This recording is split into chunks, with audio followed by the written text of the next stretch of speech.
Halo guys, assalamualaikum warahmatullahi wabarakatuh. Balik lagi bersama saya si Simple Sekali channel. Baik, kali ini saya akan men-share dan mereview sebuah config dari Gcam Bsg 8.1 dengan config Flora teman-teman.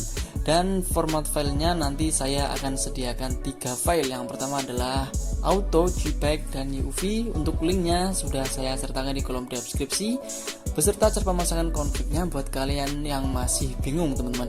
Dan saya menggunakan device-nya Poco X3 Pro dengan format filenya UV.